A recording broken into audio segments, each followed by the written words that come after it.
My name's Amy Johnson, and I know there's a lot of read alouds on the internet right now, and everybody's kind of getting to hear other people read and some stories that we normally wouldn't get to hear, and I love it. And I thought I would take my turn and give you guys a story that is actually based on a little girl named Sarah, and she gets to show cattle. This is a 4-H based book, so I hope that you enjoy. And it's called Sarah the Showman, and it was written by Rachel Cutter and illustrated by Kimber Welch. Once upon a time, there was a little girl named Sarah who lived on the V8 ranch in Texas with her mom, dad, and little sister Sadie. She loved school, but every day when she got home, she would kick off her tennis shoes, put on her boots, and go outside.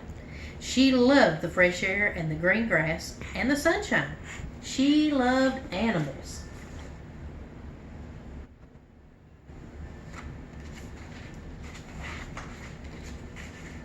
Sarah was in 4th grade.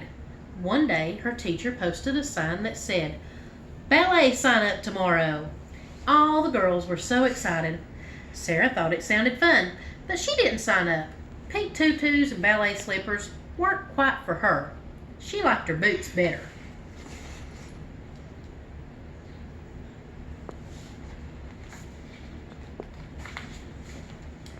A few weeks later, the gym teacher posted a sign that said, "Softball tryouts tomorrow." All the students were so excited. Sarah thought it sounded fun, but didn't sign up. Softball helmets and bats weren't quite for her. She liked her boots better.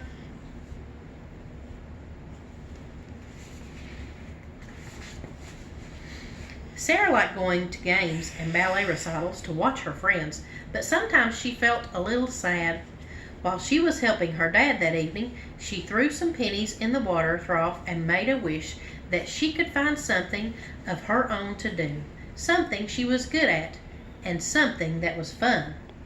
That Saturday, Sarah went with her dad to the feed store.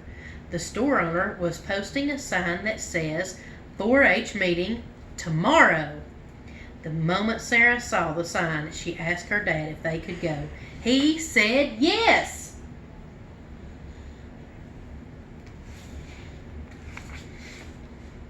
At the meeting, the 4-H president told all about the different things you could do in 4-H. You could cook, take pictures, give speeches, and you could show things like chickens, pigs, goats, and even cattle. That night, Sarah and her dad talked about what it takes to show.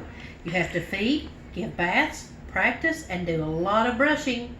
Sarah and her dad agreed she could do it. And her dad said they could pick out the very best heifer on the ranch for Sarah to show. She's even got the 4-H pledge back there in the background.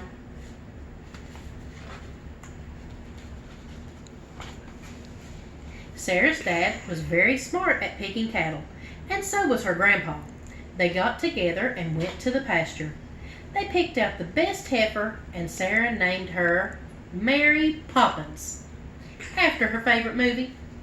Her dad laughed. Mary was the best heifer, but she was also a little nervous. They thought Mary Poppins was a perfect name because she might fly away anytime. It would take a lot of practice to get her to show. Sarah agreed she could do it.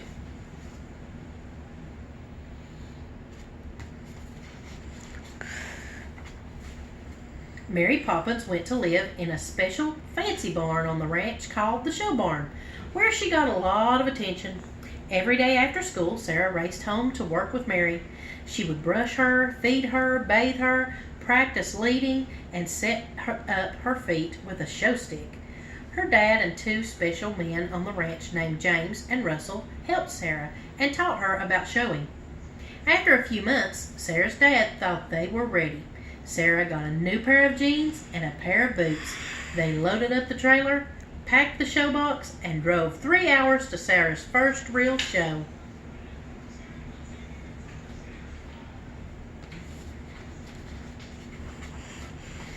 When they got to the show, everyone was excited, but a little nervous too, especially Mary Poppins. Mary had never been away from their ranch before or seen cattle that didn't have big ears and a hump on their back. What were all those black cattle? And ones with white faces and red bodies? And she had never seen the sights of the fair before. The music, the carnival, the people. It was a lot to see. She was so excited she could hardly eat. Mary stayed up all night watching the Ferris wheel.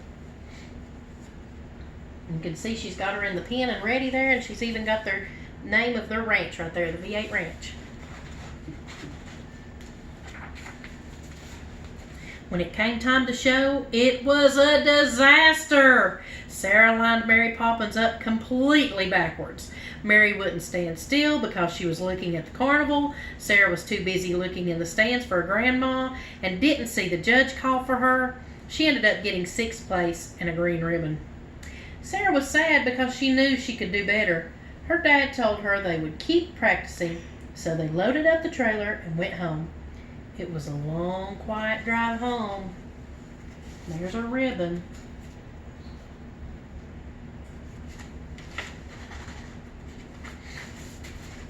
Sarah and Mary Poppins practiced harder than ever. The whole family worked together. Then one day, Sarah's dad said they were ready for another show, except this time it was the biggest show in the whole country, the All-American.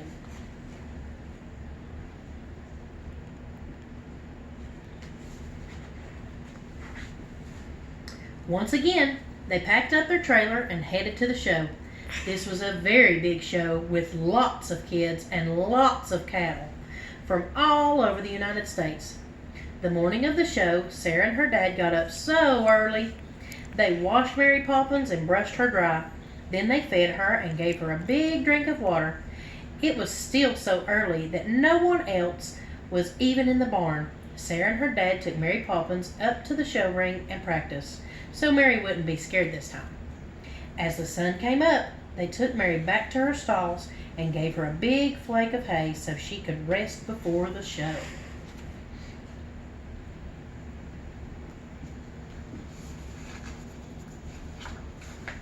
Showtime was coming. It was time to get Mary Poppins brushed off, put her show halter on, and head up to the show ring.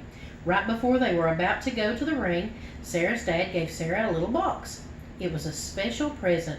When she opened the box, it was her very own show number clip with her name on it. It said, Sarah, V8 Ranch. Sarah's dad told her it was made by an old Indian man and it would give her good luck.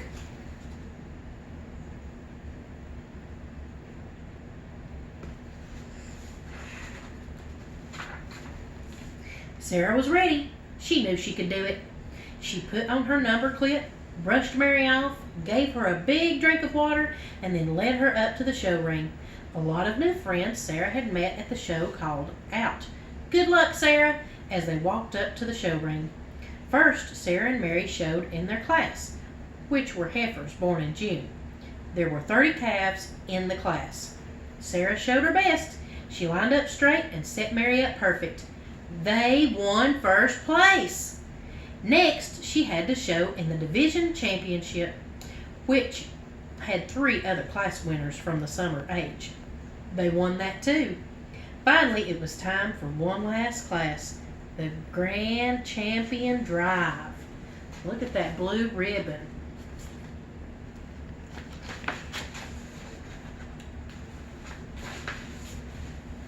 As they walked into the Champion Drive, Sarah's dad gave her a hug and said, "I'm proud of you, Sarah. Whatever you win or lose, you have worked hard." Sarah looked down at her lucky number clip and then looked at Mary and whispered, "I love you, Mary Poppins." The judge looked at all the calves very carefully. Then he walked right up to Sarah and Mary, tipped his hat and said, "You'll be grand champion."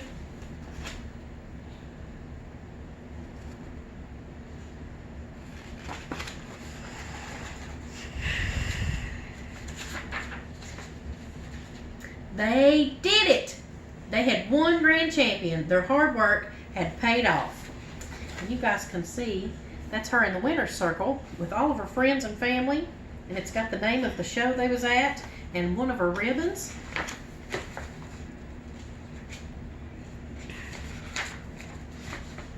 That night, Sarah was so tired but so happy. She looked at the purple banner that was hanging on her wall and smiled.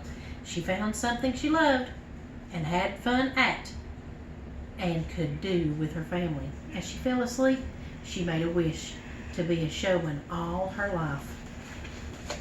She's got her little Grand Champion banner up on the wall.